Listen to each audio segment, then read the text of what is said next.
তওবার দরজা খোলা, দুইটা সময় ছাড়া। ভালো করে মনে রাখবেন, মুখস্থ ঠোঁটস্থ যেন থাকে। দুইটার সময় তওবা কবুল হয় না। চিৎকার করে বলেন কয় সময়?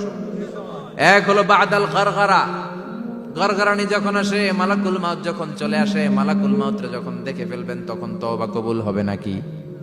কথা কন। ফেরাউনের নাম শুনছেন? ওরা যখন আল্লাহ লোহিত সাগরে ডুবাইয়া পানি খাওয়াইতে লাগলো, পানি খাইতে খাইতে পেটটা হয়েছে এত বড়, আর পানি খাইতে পারেন। এরপর হাত তুলে কয় আনা মিনাল মুসলিমিন।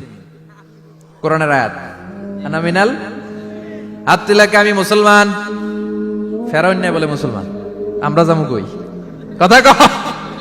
ফেরাউন হাত তুলে কয় আনা মিনাল মুসলিমিন। আল্লাহ কয় টাইম ইজ আপ, দেরি করছস, অনেক সময় দিলাম, অনেক সুস্থ রেখেছি, ক্ষমতা দিয়েছি, দাপট দিয়েছি, তখন যদি ঘাটটা নত করে, মাথাটা নত করে একবার ক্ষমা চাইতি, ফেরাউন তোরেও ক্ষমা করে দিতাম। কিন্তু সময় শেষ হওয়ার পরে আমি মুসলমানদের অন্তর্ভুক্ত বললে কোনো লাভ হবে নাকি? আল্লাহ বলল সময় নাই, সময় শেষ। কারণ মুসা আলাইহিস সালামের চাচাতো ভাই অনেক দাওয়াত দিল, জাকাত দে। কারণকে জাকাত দিব না, এই সম্পদ আমি কামাইছি, আল্লাহ দেয় নাই। মুসা আলাইহিস সালাম বললেন তাহলে আযাবের অপেক্ষা কর, আযাব চলে আসলো। আল্লাহ বলেন মুসা সেফ জোনে যাও, সরো, এখনই আযাব। ফাখাসাফনা বিহি ওয়া বিদারিহিল আরদ, পুরো ফাইয়ুমের জমিনটার আল্লাহ কাঁপিয়ে দিলেন, আর কারুনকে সহ পুরো সম্পত্তি তার জামিনের ভিতরে দাবিয়ে দিলেন। হাঁটু পর্যন্ত কারুন দেবে যায়, ভাবছে উঠে যাবে। কোমর পর্যন্ত দেবে যায়, ভাবছে উঠে যাবে।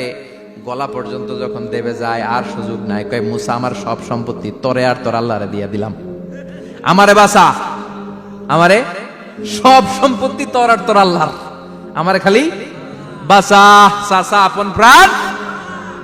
আল্লাহ বলে সময় শেষ। তার মানে বাদাল গারগারা তওবা কিন্তু আর কবুল হয়। এই হলো একটা। নাম্বার 2, বাদা তুলুই শামস মিন মাগরিবিহা, প্রতিদিন চাঁদোলাতে সূর্য কোন দিক দিয়ে ওঠে? কথা কয় না? পূর্ব দিকে।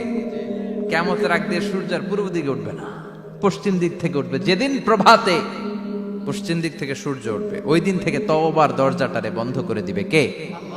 তার আগ মুহূর্ত পর্যন্ত জীবনে যত গুনাহ করেছি, অন্যায় করেছি, চোখের পানি ছেড়ে ক্ষমা চাইলে ক্ষমা করবে কে?